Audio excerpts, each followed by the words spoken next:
అందరికీ నమస్కారం. గత కొన్ని ఎపిసోడ్లుగా నిత్య జీవితంలో ఎదుర్కొంటున్న ప్రధాన వ్యాధుల గురించి తెలుసుకోవడం జరుగుతుంది. దానిలో భాగంగా ఈ యొక్క వీడియోలో లారింజైటిస్ సమస్య వచ్చినప్పుడు హోమియో వైద్యంలో ఎటువంటి మందులు పనిచేస్తాయో ఈ యొక్క వీడియోలో తెలుసుకునే ప్రయత్నం చేద్దాం.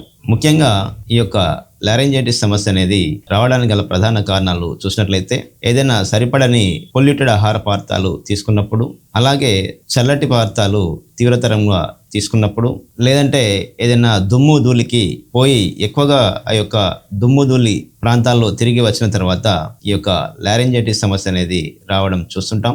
అలాగే చాలా సందర్భాల్లో గొంతెత్తి మాట్లాడినప్పుడు, లేదంటే గొంతెత్తి బాగా పాటలు పాడినప్పుడు కానీ ఈ యొక్క లారింజైటిస్ సమస్య అనేది సాధారణంగా వస్తుంటుంది. ఈ సమస్య వచ్చినప్పుడు హోమియోపతి వైద్యంలో ఉన్నటువంటి ముఖ్యమైన మందులను కనుక చూసినట్లయితే, హోమియోపతి వైద్యంలో మందుల ఎంపిక అనేది వ్యాధి లక్షణాలు అలాగే వ్యక్తి యొక్క లక్షణాలను దృష్టిలో ఉంచుకొని ఎంపిక చేసుకోవడం జరుగుతుంది. అలా ఎంపిక చేసుకున్నప్పుడే ఈ మందులు సక్రమంగా పనిచేసి వ్యాధిని సమూలంగా నివారించడంలో తోడ్పడుతుంటాయి. ముఖ్యమైన మందులలో మొదటగా అర్జెంటమ్ నైట్రికం అనే మందును చూసినట్లయితే, ఈ మందు లక్షణాలు వీరికి గొంతులో దగ్గు వచ్చినట్లు అనిపిస్తుంటుంది.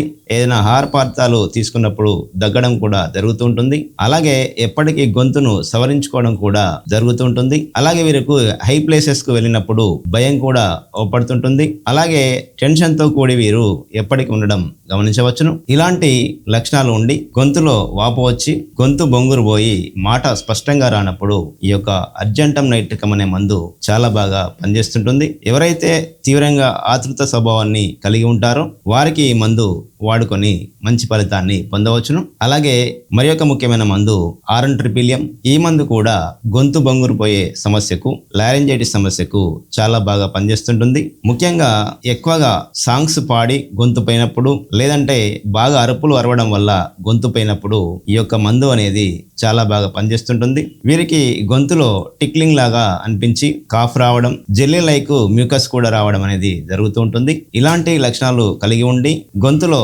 బొంగురు శబ్దాన్ని వస్తున్నప్పుడు, వాయిస్ అనేది సరిగా రానప్పుడు ఈ యొక్క ఆర్ఎన్-ట్రిప్లియం మందు చాలా బాగా పనిచేస్తుంటుంది. మరి ఒక ముఖ్యమైన మందు కాస్టికం. ఈ మందు కూడా లారింజైటిస్ సమస్యకు, అలాగే వాయిస్ అనేది కోల్పోయినప్పుడు, వాయిస్ లో స్పష్టత లేనప్పుడు ఈ యొక్క కాస్టికం అనే మందు చాలా బాగా పనిచేస్తుంటుంది. వీరి యొక్క మానసిక స్వభావాన్ని చూసినట్లయితే వీరు ఏదైనా అన్యాయం జరిగినట్లయితే చూసి సహించలేరు. అలాగే ఎదుటివారి బాధపడితే కూడా వీరు సహించరు. వారికంటే వీరే ముందు చెల్లించిపోయే తత్వాన్ని కలిగి ఉంటారు. ఇలాంటి తత్వాన్ని కలిగి ఉండి చలిగాలికి వెళ్ళినా కూడా, చల్లటి వస్తువులు తీసుకున్నా కూడా ఈ యొక్క లారింజైటిస్ సమస్యతో బాధపడుతున్నప్పుడు ఈ యొక్క కాస్టికం అనే మందును వాడుకొని ప్రయోజనాన్ని పొందవచ్చును.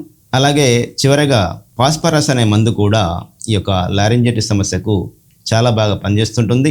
ఈ యొక్క ఫాస్ఫరస్ వ్యక్తులను కనుక గమనించినట్లయితే వీరు చూడడానికి చాలా పొడవుగా సన్నగా ఉంటారు.